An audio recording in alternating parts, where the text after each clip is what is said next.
And hello, everyone, and welcome back to the Jake Hicks Show. And we are continuing our candidate series today with John Northrop. And John is running for the Alabama Public Service Commission. Hello, John. Hey Jake, great to be with you. And we're going to jump in with our first question today. Tell us a little about your background and what inspired you to run for office. Well, I'm a former journalist with weekly and daily newspapers here and other places around the country. But I had a second career too, and that was in education. Uh, I've worked in a multitude of jobs across the country from here to California, back to Atlanta and Kentucky. And I retired here in Birmingham a few years ago as head of the Alabama School of Fine Arts. I would tell you that there are two reasons that I decided to run for Public Service Commission. One is that we have a tremendous problem in this country uh, with all the division and with all with the threats to democracy and all sorts of bad things going on in DC. And I think it's really important that 2026 be a democratic year for democracy. And it's important that we have strong voter participation here in Alabama. And I'm sold on the idea that the best way to get Democratic voters out is to give them somebody to vote for. So I decided I want to run. I just want to be part of a ticket, a bigger ticket, a Democratic ticket. And this is something that I can do that I've never done before. But I believe that if ordinary people step up, and I urge others to think about running for offices that they might see fit to run for. If we step up, we do have a chance to really generate some interest going into 2026 and beyond. So that's one reason. I really want to contribute to a democratic resurgence. But I chose Public Service Commission in particular because I have a very strong concern about climate change, global warming. And we all know, most of us know, that it's carbon emissions that help produce global warming. And I just believe that it's kind of in human history, we're in an all hands on deck moment where everybody has to do everything they can to reduce our collective carbon footprint. I believe even utilities can do that. And so I'm hoping that as a member of the Public Service Commission, I can encourage, especially Alabama Power Company, to invest more into renewables, non-carbon based fuel sources to generate the electricity that we all depend on. You know, that's one of the things you talked about there, giving Democrats an option that's really been missing in recent elections in Alabama. You see the last congressional election, only, I believe, three of the seven congressional districts even had a Democrat running on the ballot, and we won in two of those. So we Yeah. must be doing something right there. And we've got to have strong candidates. We've got to have people running for office, and we've got to give people a choice. And I think for far too long, Republicans in this state have ran unopposed, and we see the havoc and wreck they have caused. So thank you, John, for putting your name forward to give us a choice in this next election. The Public Service Commission is one of the more obscure but important parts of state government. Do you mind telling our listeners who might be unaware of what the Public Service Commission does? Yeah, it's been said the Public Service Commission is perhaps the most important state agency you've never heard of. What it is a three-member body that meets monthly. All three members are elected statewide. There are no districts per se. It's just statewide. We have three elected public service commissioners. This coming year in 2026, two of those seats will be up for election, and I'm going for place one. What the Public Service Commission does primarily, it does a variety of things, some little things, but the big thing is to regulate major utilities, in particular Alabama Power and Spire natural gas. And the Public Service Commission regulates through rates and allowances for profit margins and just a variety of economic things. And what all the Public Service Commission does, I'm not really sure yet. This is still pretty early. I'm still learning a lot. For example, I find that from the state staff down in Montgomery with the PSC, that the Public Service Commission does not regulate electrical cooperatives. And that's a surprise to me. But whatever regulations that are legally prescribed and permitted, those are the ones that I'll be looking into down the road as we get closer to the election and beyond. That's so true. You're talking about them setting the rates that power companies can set. Those citizens in this state who have Alabama Power apparently have seen huge increases in their bills. I'm in the northern part of the state, so I'm covered by TVA, and we fall under, the federal mandate. But I mean, I hear that in the parts of the state where Alabama Power takes over, it is absolutely crushing how much electrical bills are going up. Um, my next question is about Alabama and tech companies. Alabama has been very active in seeking large data centers for technology companies to the state. Yet evidence is suggesting that these data centers are a primary contributor to the increasing power bills many are seeing across the country. Yes, that's what I'm reading too, from a variety of sources. You know, if a power company has excess generating power and you plug in a new data center, then that's not necessarily going to generate an immediate rate hike or the need to recover those costs. The problem, though, is that when you bring in a number of data centers, and Alabama, I'm told, already has 15 of these. These are big, big Walmart size, super Walmart size electrical installations, all these computers wall to wall and to the ceiling. That if you have to build more capacity, that capacity almost necessarily has to be paid for by consumers.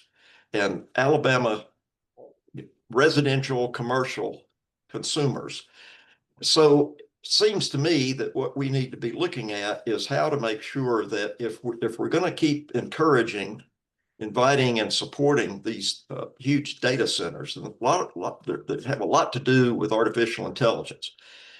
If we're going to keep on inviting those into the state, what we're going to need to do is to make sure that the consumer uh, the ordinary electrical consumer is not burdened with the cost of, of providing power to those. And I think the one thing I've read about is that there are some of these data centers in other states that are built with sustainable energy resources right there on the site, so that the grid impact or the grid draw from centralized power sources is minimized.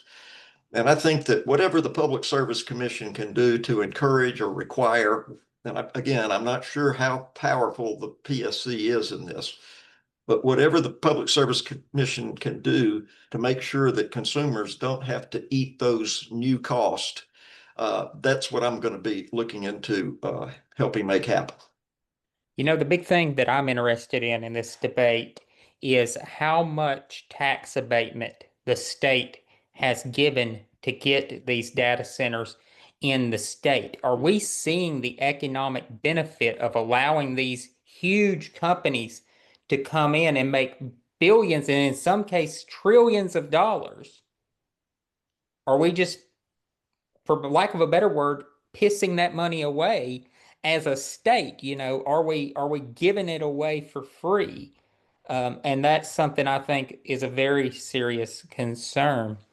Um, what are your plans to help on the Public Service Commission to help Alabama move away from fossil fuels and toward more sustainable resources? Well, right now, Alabama Power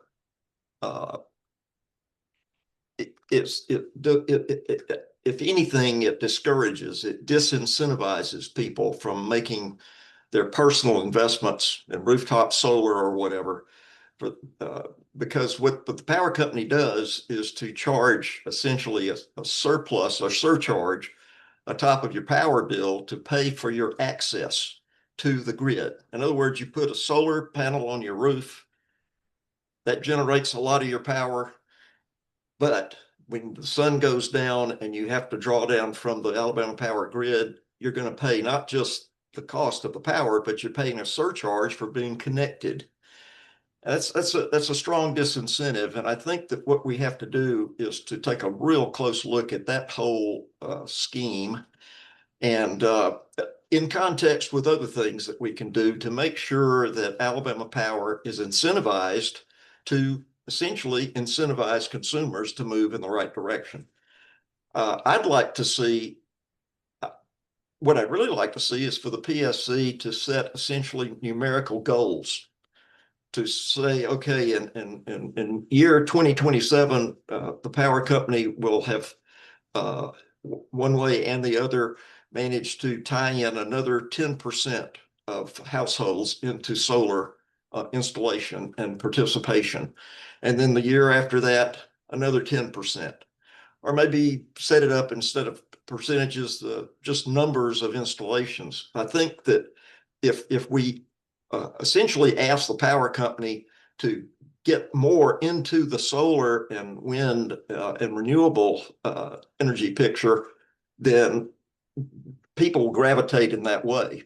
And we need people to gravitate in that direction because we are killing, we're killing our biosphere by these huge changes in our climate and all that it's doing in terms of storms and killing off species, extinctions that are growing at number of extinctions now due to the changing living conditions on our planet.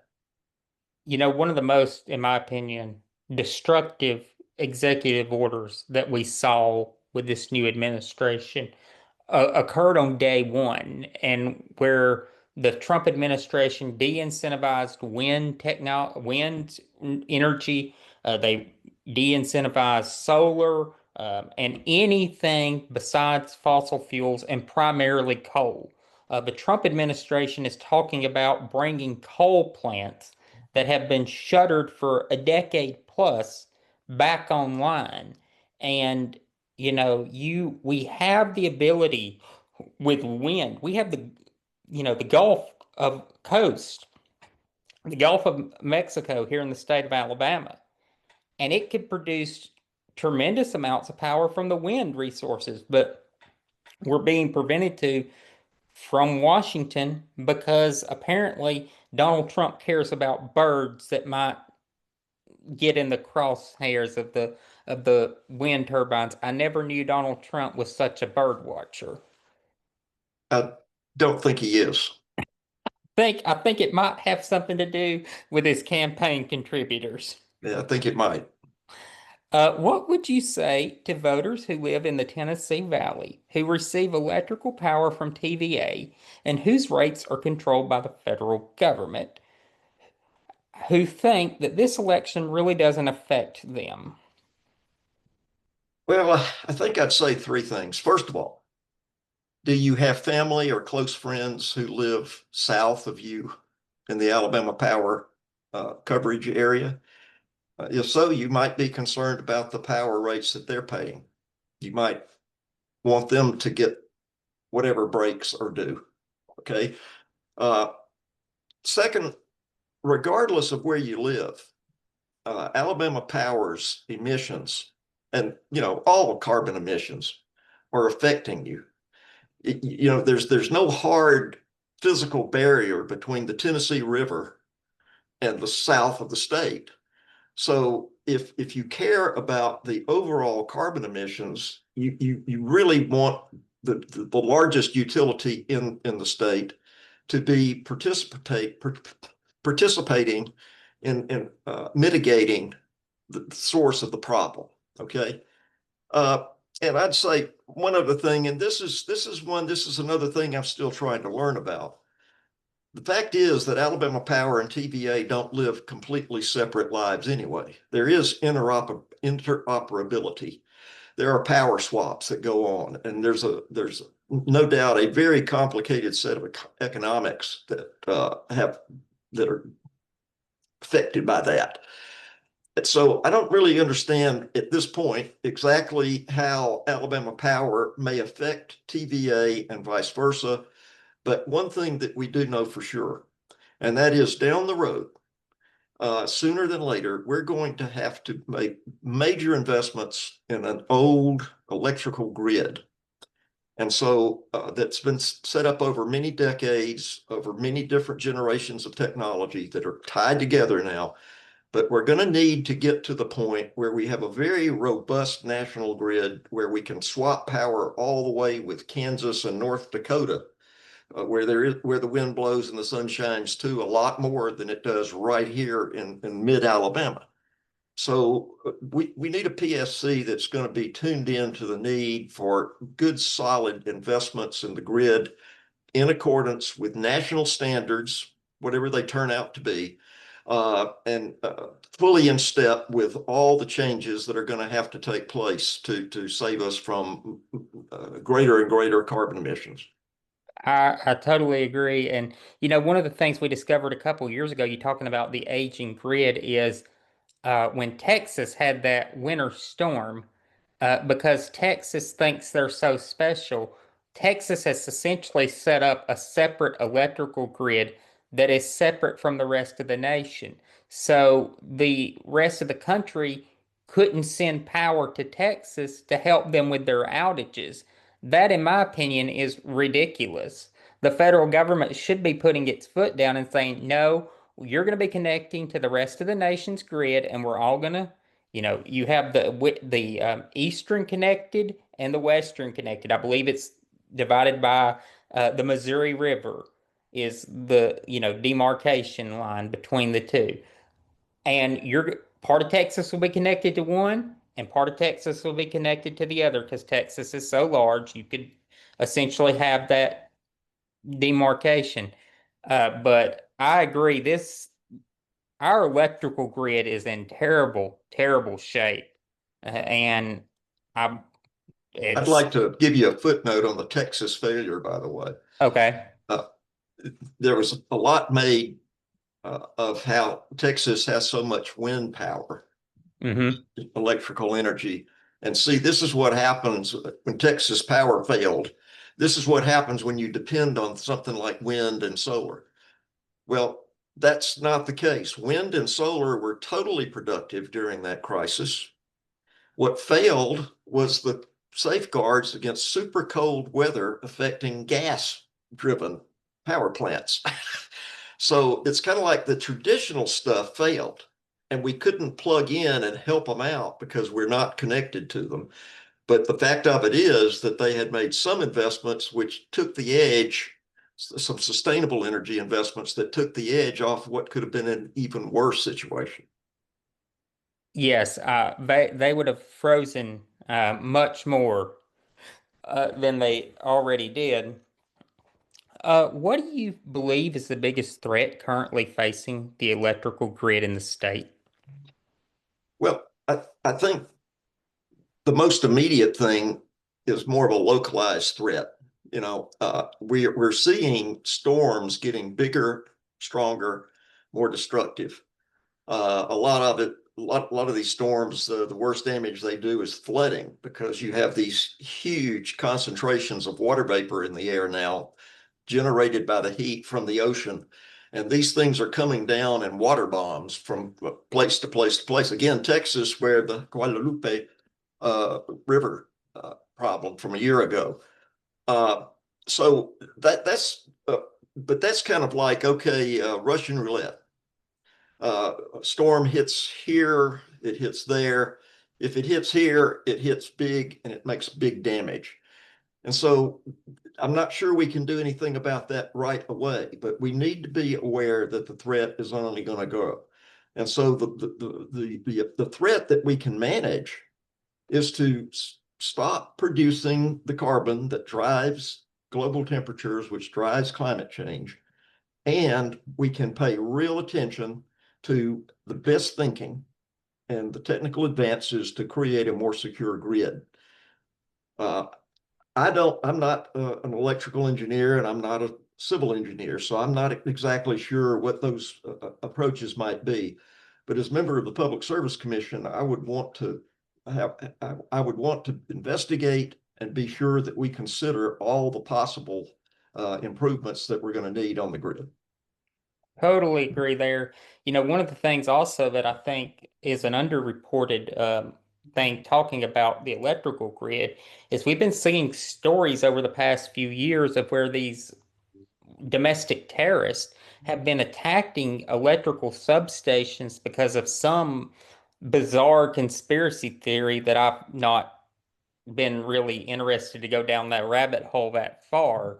But, that's another thing that I think is going underreported is the amount of attacks by, homegrown extremists who are attacking electrical substations. And, you get reports all the time of people experiencing power outages during the daytime hours for no good reason. It's perfectly fine weather outside, but the power goes out for 30 minutes. Oh. And there's really no accountability or answer from the utility provider for why that's occurring.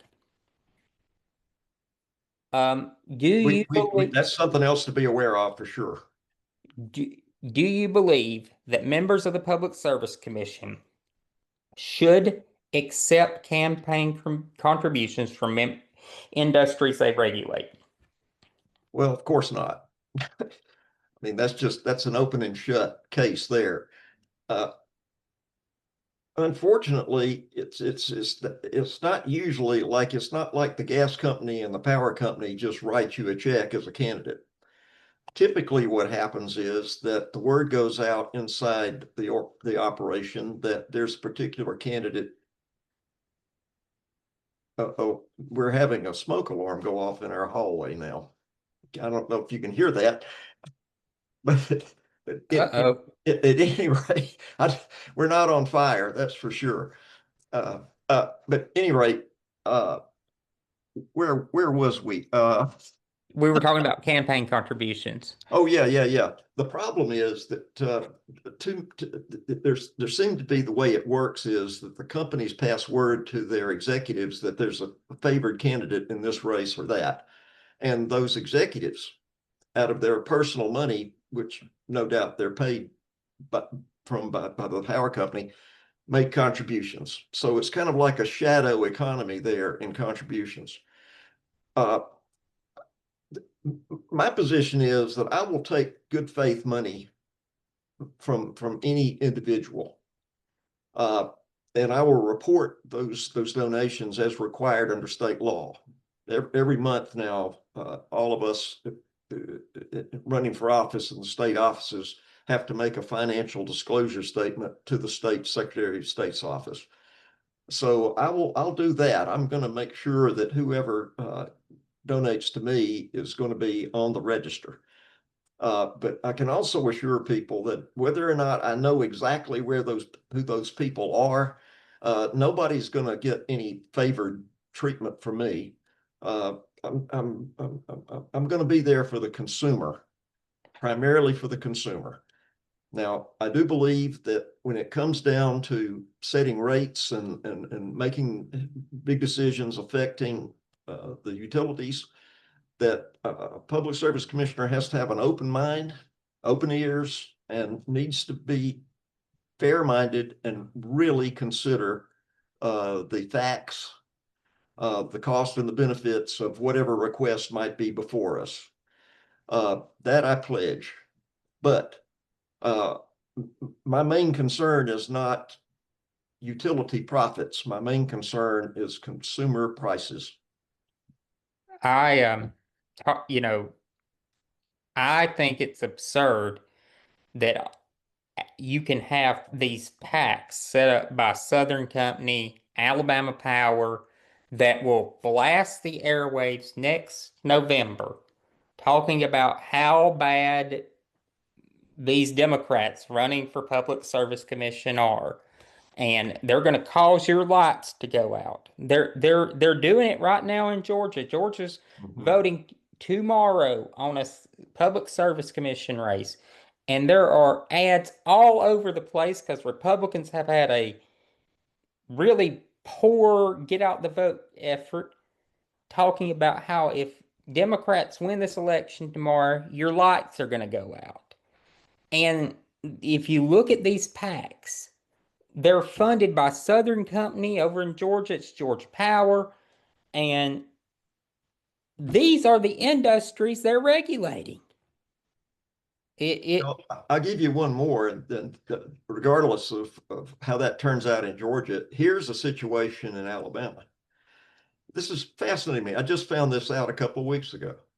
It turns out that taxpayers don't pay for the operations of the Public Service Commission. Now there's the PSC has about 85 staff members. They have a budget somewhere north of $13 million a year. Most of that money comes through service fees that the Public Service Commission charges the power company and the gas company, and some others too. But the big one is Alabama Power. Now, seems to me, and this is the law. I mean, there's nothing illegal about this, but it seems to me a significant chance for a conflict of interest here. you If the power say, company is, yeah, if the power company is paying for your staff, then how does that affect your judgment? How does that affect the staff's judgment? And don't get me wrong, I'm not saying the power company writes checks to the staff. They write checks to the Public Service Commission, and the Public Service Commission pays the staff. But that to me is not the way it ought to be.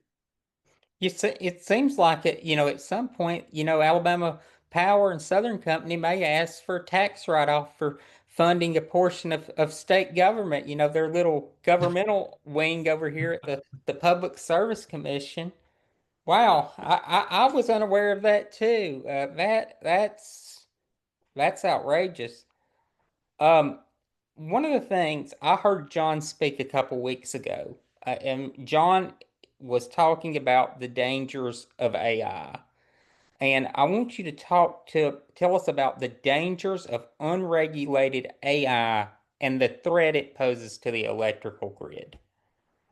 Well, I can't be terribly specific about the threats, but what I do know is that there's an awful lot of stuff that goes on in AI beneath the surface. Okay. And we're going to have an intelligent grid. There's no question about that. I mean, we can't sit there at a switchboard and take care of the immediate changes or interoperability decisions that are made between one power company and the next on the grid and all. There will be a lot of automatic stuff that goes on driven by AI in any kind of an intelligent system. That's just what's happening in the world now. So it's the unknown. It's the unknown that worries me.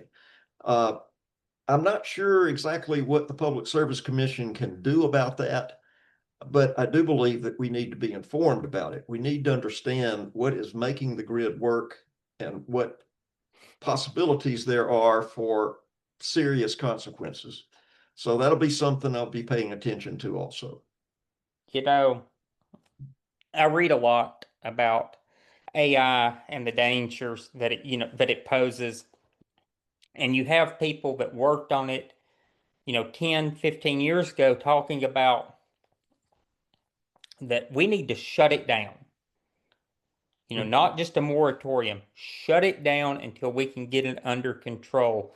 Because they're talking about the advances that are being made right now are stuff that they didn't think they would even see in their lifetimes. And we're not only making those advances right now, we're hitting them in like 3 and 6 month windows. It's absolutely insane. And one of the things that really frightens me is a couple of weeks ago, I saw a story about the Trump administration wanting to turn over control of nuclear weapons to AI systems. Now, I'm sorry, I've seen some science fiction movies in my day. The Terminator. Yes, and I know the dangers of what can happen. Like, how open the pod bay doors. I'm sorry, I can't do that. I know what you're going to do. Like, there's been movies made about this. There were warning signs. Someday some future generation may watch The Terminator and be like, oh my God, that was a warning written, 30, 40 years beforehand, and not realize it was written as a science fiction movie. You know, Yeah, you asked me about the threat to the grid, and that's a little amorphous. I mean, I don't really know, but I do share your concern about the impact of AI on the total global picture. We've let ourselves. It's kind of like flashy toys. We see a flashy toy, we want that toy, and we get that toy, we want the next toy, and we're not really thinking about how maybe stepping on that toy in the dark could throw you down the stairs, break your neck. Uh, we do need to be, I think, a little bit more, maybe a lot more skeptical about the benefits of AI. And Lynn, let's hark back. AI is largely engineered for and driven by those big data centers that we're talking about. We got 15 of those in Alabama right now, with two more proposed, one in Bessemer and one down near Wilsonville in Shelby County. So it's kind of like let's get this stuff. Let's get it. Let's get it. We'll figure out how to use it later. Uh, I'm a bit skeptical of this. I think we ought to be a little bit more circumspect. true. And, I hear from friends of mine who are in the education field talking about how dependent their students have become on AI, and we are raising potentially a future generation that will not know how to do anything without AI.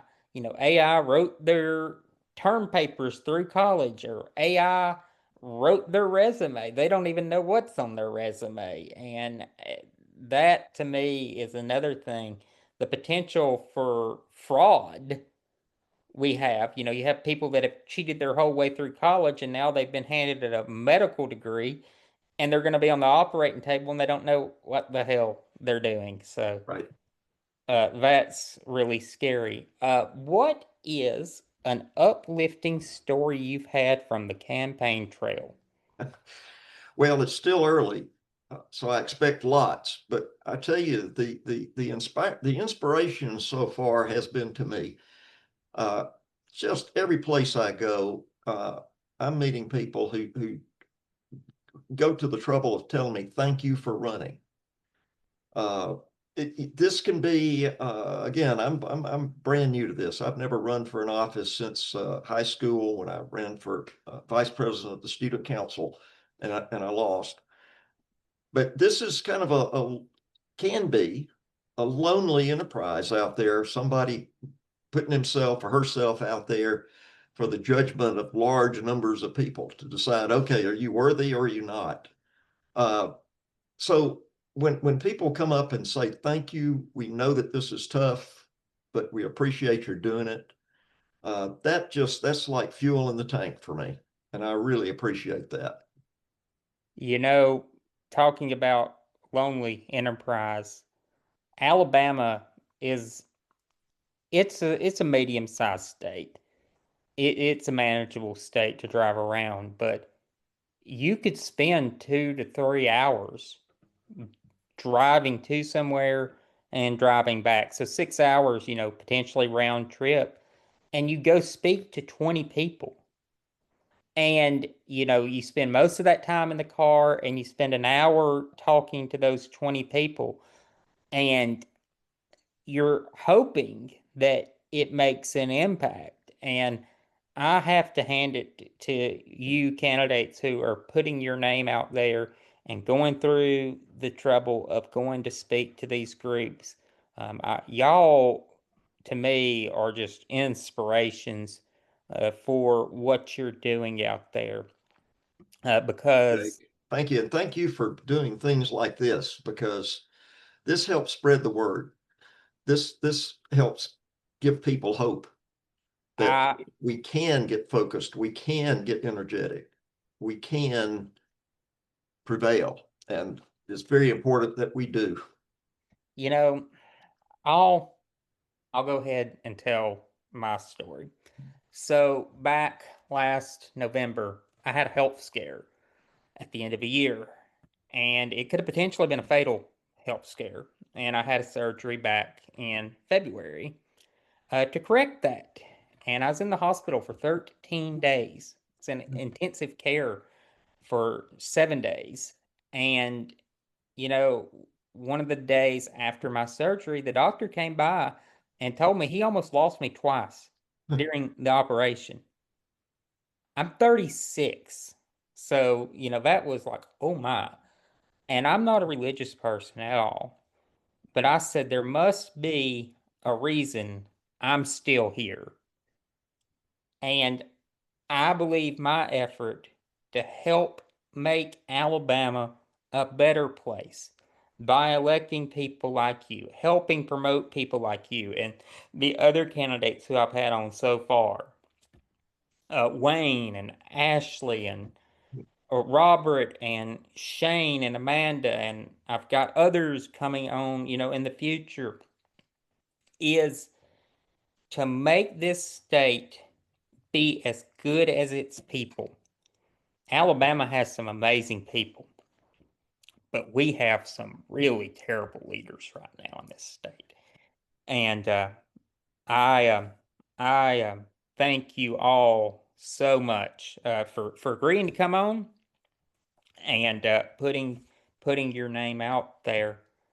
But we're going to get back on track here. Uh, Tell us about where voters can get more information about your campaign. Okay, two sources, Yes. uh, two easy sources. Uh, Go to for the website, for my website, it's John Northrop for PSC, and that's JOHNNORTHROP for PSC.com. And there you can get some information about my priorities, my agenda. Uh, and the other place is on Facebook. I have a Facebook page there. I try to get at least one or two things on there a week at this stage.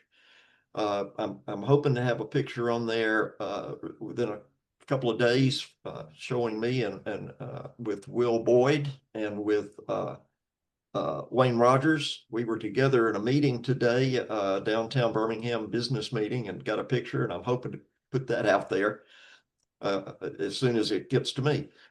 So Facebook will kind of keep you in touch with my ongoing thinking. The web page tells you pretty much where I'm grounded and what I would like to accomplish on the PSC. Folks, The web page is, I mean, the Facebook page is John Northrop for PSC.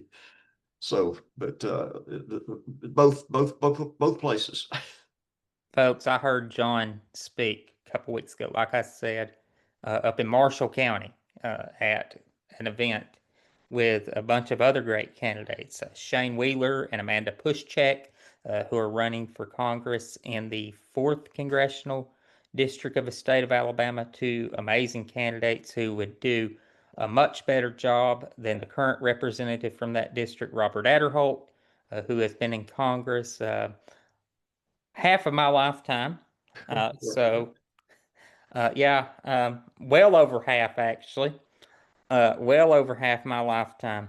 And Ashley Dunham, who is running for state Supreme Court. Those candidates all gave incredible speeches, and John did as well, talking about their values and why they're running to represent this great state. And I hope you go check out John's website. I hope you donate to his campaign. Every little bit helps. It's a grassroots campaign. He needs all the help he can get. And go visit his Facebook page. Thank you, John, for being with us today. And thank you for taking time to speak about these important issues. Thank you, Jake, and everybody be sure to vote. Yes, exactly 365 days from today. Next year on this day will be election day. And to our friends that have an election tomorrow, if you haven't already voted, find yourself in a voting booth tomorrow. These are important issues on the ballot all across America.